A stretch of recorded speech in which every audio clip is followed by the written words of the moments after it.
Hello students, last lecture में हमने matrix का introduction, order of the matrix, elements of a matrix and basic structure of a matrix के बारे में समझ लिया था। आज हम स्टार्ट करते हैं हमारा example number 1। So you can see on the board the example number 1 says consider the following information regarding the number of men and women workers in 3 factories 1, 2 and 3। तो यहाँ पर हमको man workers and women worker के बारे में बताया गया है, working in the 3 factories 1, 2 and 3। Now represent the above information in the form of a 3x2 matrix and what does the entry in the third row and second column represent? So students, question देख के आपको समझ में आया होगा question में क्या information given है regarding the number of man workers and women worker in 3 factories. इस क्वेश्चन में 2 पार्ट्स हैं। पहले पार्ट में हमें इस इंफॉर्मेशन को 3x2 मैट्रिक्स के फॉर्म में रिप्रेजेंट करना है एंड दूसरे पार्ट में हम लोगों को वो एलिमेंट बताना है जो कि थर्ड रो सेकंड कॉलम में आ रहा है। सो पार्ट बाय पार्ट हम इसको सॉल्व करते हैं। सबसे पहले हमें इसे एक 3x2 मैट्रिक्स के फॉर्म में रिप्रेजेंट करना है। Let us solve this.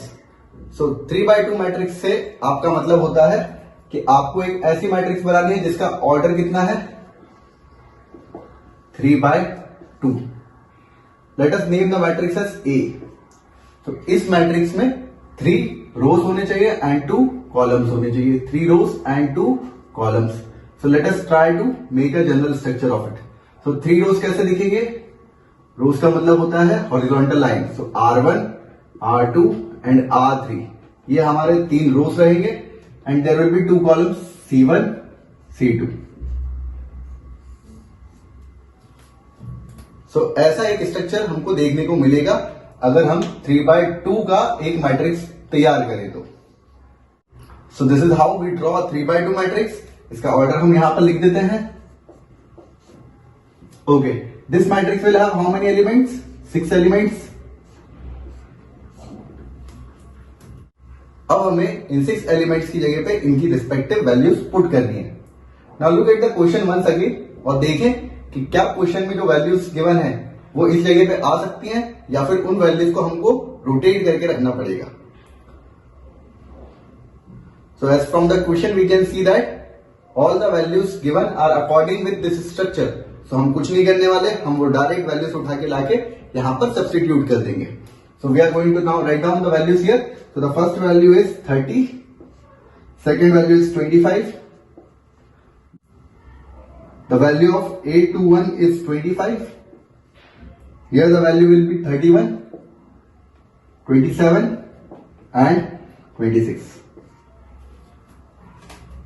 So students, this is how we get a 3x2 matrix।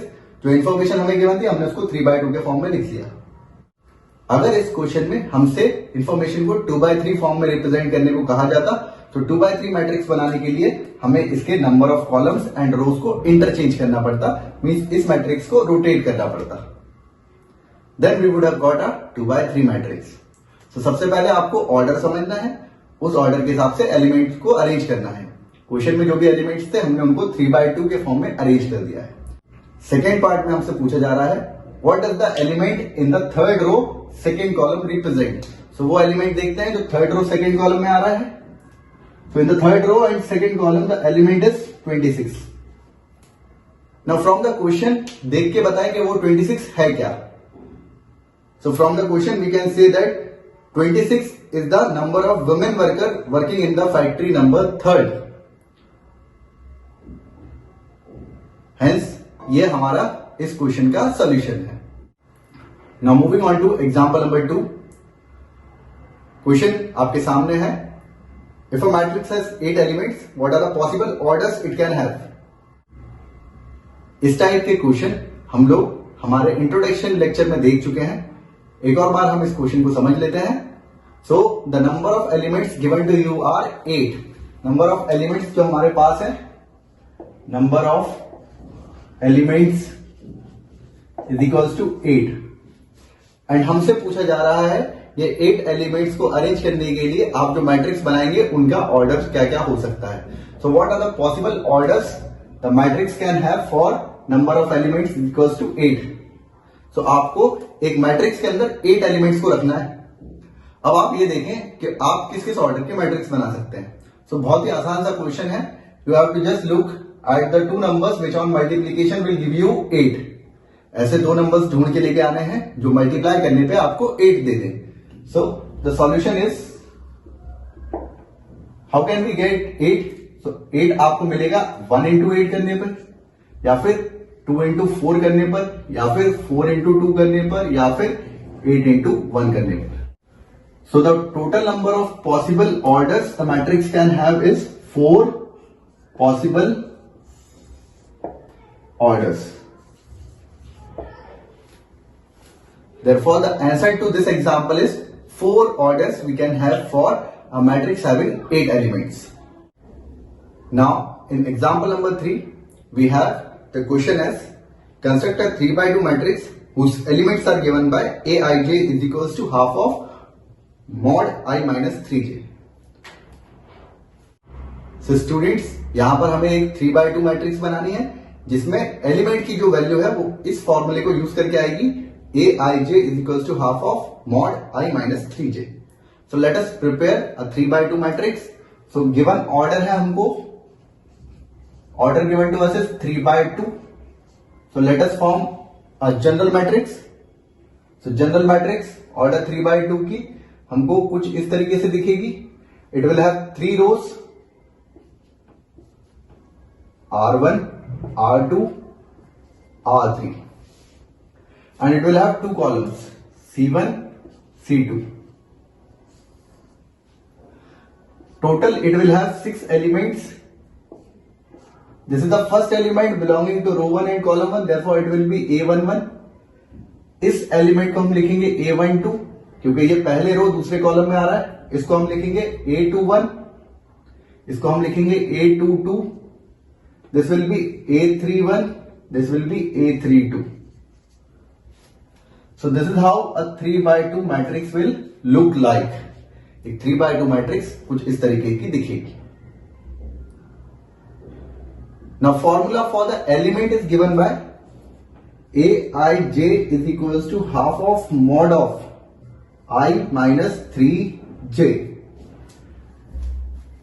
So you can see that इस मैट्रिक्स में 6 एलिमेंट्स आने वाले हैं एंड उन 6 एलिमेंट्स की वैल्यू कैसे आएगी स्टूडेंट्स? उन 6 एलिमेंट्स की वैल्यू निकालने के लिए we have to use this formula. Aij is equals to half of mod of I minus 3j. Let us try to find out some of the values.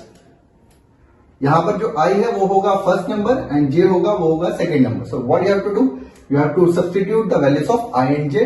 तो इस फॉर्मूले को यहां पर लिख देता हूं, Aij is equals to half of mod of I minus 3j. Now for A11 it will be half of mod of 1 minus 3 into 1. Students, 1 minus 3 is minus 2. Minus 2 का mod होता है 2. 2 by 2 is 1. Therefore this answer is 1. A12 is equals to half of 1 minus 3 into 2. So it will be 1 minus 6, 5 by 2.